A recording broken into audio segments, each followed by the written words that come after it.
You know what's up mga kaibigan? Pabalik na ako ng bahay. Hinatid ko si Baba. Perfect. Perfect.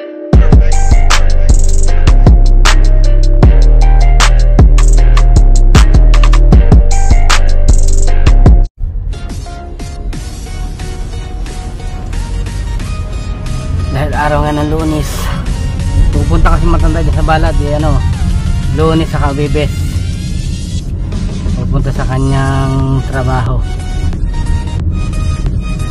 Babalik na ako ng bahay.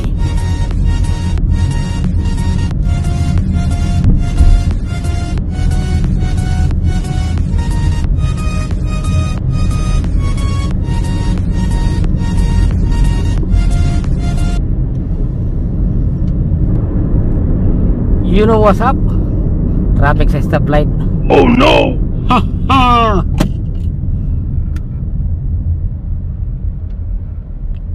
Ito maganda mamili eh. Diyan ako dati nagbili ng bula. Sa El Pali na yan dyan. Sports House.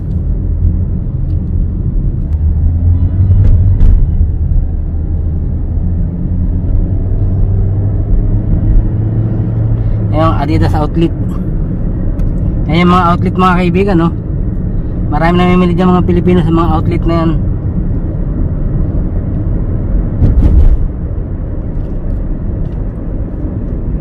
Dito lang yan sa balad na nakasakop niyan eh. Napapatingin sila, sabi nila. Ano kaya nasa ulo ng tao na yan? Ariho ay camera, ako ay nagbablog habang nagdadrive para akin mai-document yung nangyayari sa daan. Paano masabi? Palusot pa yan,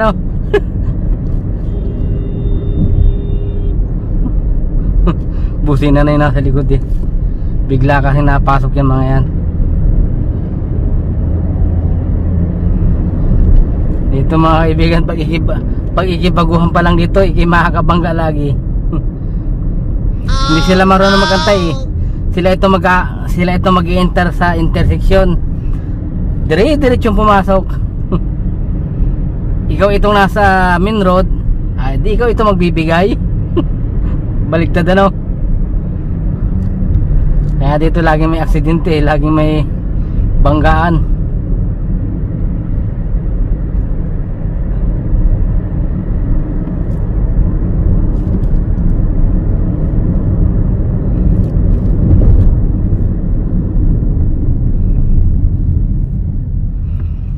Yung taxi nga pala mga kaibigan dito, hindi ganun karami. Hindi katulad sa Pinas na ang daming taxi.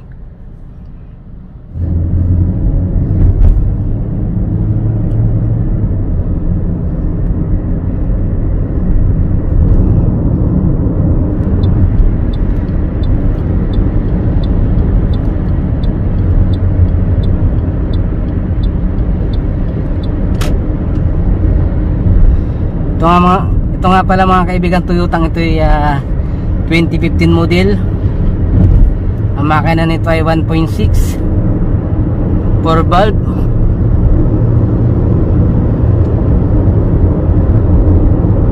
Ito yung katapat nito sa Pilipinas, ganitong style, Toyota Altis. Yung mga Toyota Yaris naman dito sa Pinas, Toyota Vios.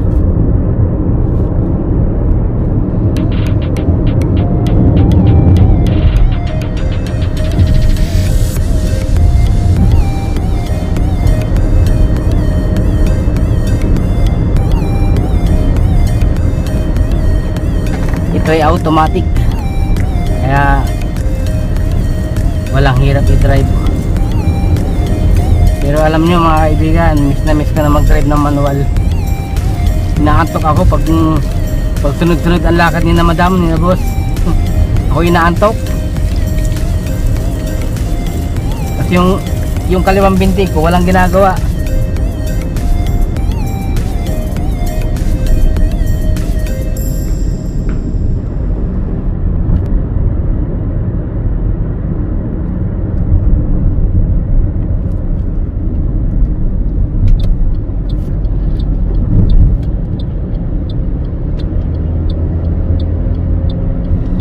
Tumitingin sila eh.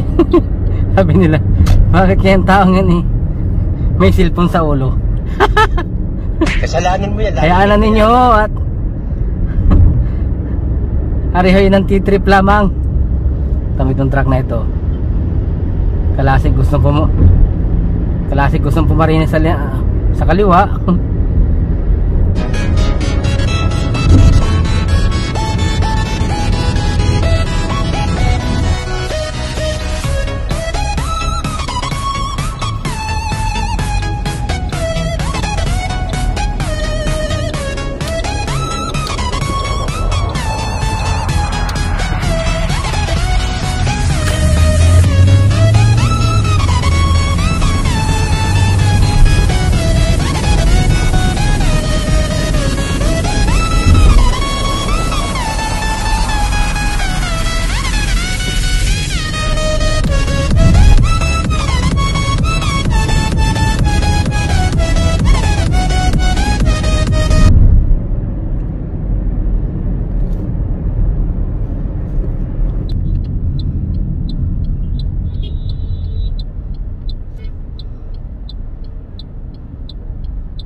Batang pasaway at lahat sasabay hanggang mamatay. Rosta, dadaling ko hanggang mamatay. Di na pwede lumiko, di na pwede umatras, Kabulbul na tayo dito. at lasing na lasing at pabilis na pabilis. At kapag tinopak na ako, di na pwede tumino. Lahat ay babanggain. Pasok manong. At ako'y maipit dito. Lahat ay babanggain. Nang umarang-arang-arang sabi na isasamain. Dire-diretso lang. Kapag meron kang mga ganito, nire-respeto ka. At walang hangal-hangal ang mga kalap. Ay, pick up na yan. Doon pala pupunta. Nagtago din sa kanan.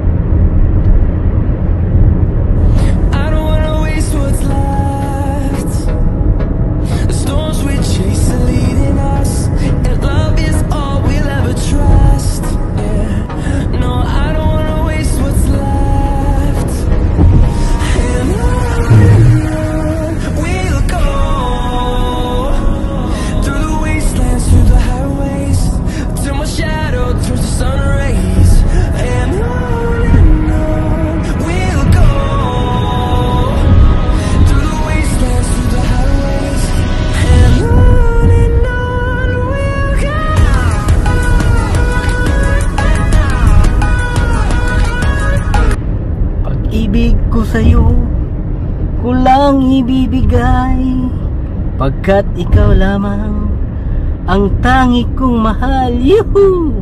Lumayo ka man, ako'y maghihintay. Kalukuhan yon. Ganyan kita kamahal. You know, lumuha man ako nang dahil sa'yo, di ko magagawang magalit ng totoo. Kaway-kaway sa mga katulad ko dyan, family driver, na kapag wala ang boss at pauwi na sila, dinadaan na lang sa pakanta-kanta yung lungkot na nararamdaman. Bay, nakakalungkot naman eh. Yung magdadrive ka ganito, dito ka sa ibang country, diba? Wala kang basta makausap. Alam nyo, simula nung ako yung mag-abroad dito sa Saudi, naging close na ako sa sarili ko. Alam nyo kung bakit? Madalas ko na kasing kinakausap ang sarili ko. Sa Pinas hindi. Paano sa Pinas, daming mga kasamang mga Pinay sa sa trabaho. Saka siyempre nasa Pinas eh. Dito mga nakikita mo dyan mga ibang lahi, hindi mo basta makausap kasi hindi kayo magkaintindihan. Yung iba magagaling sa Arabic naubusan naman ako ng Arabic na sasabihin. Yung pag may nakakausap na, pag may nakikita sa parking na nakapa Pinoy, nagkakakwentuhan, nagkakayabangan. Tabayanan ko at baka lalabas si madam. Tatawag na yon kasi alas 5 pasado na oh.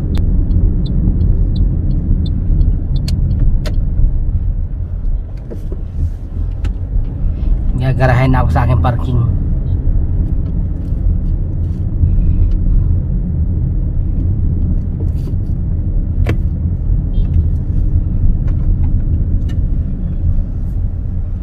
Dito ako na parking.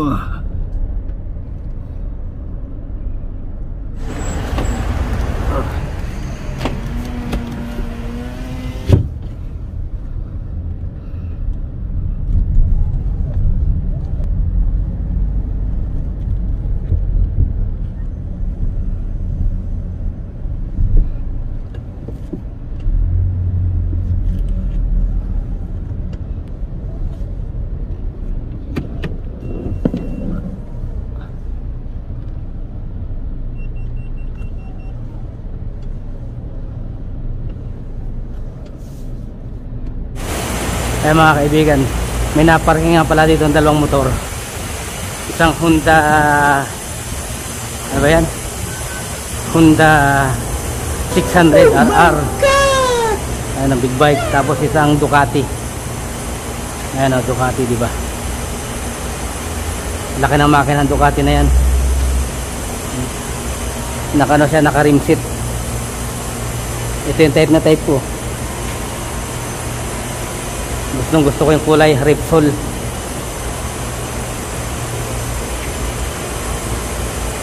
Ganda.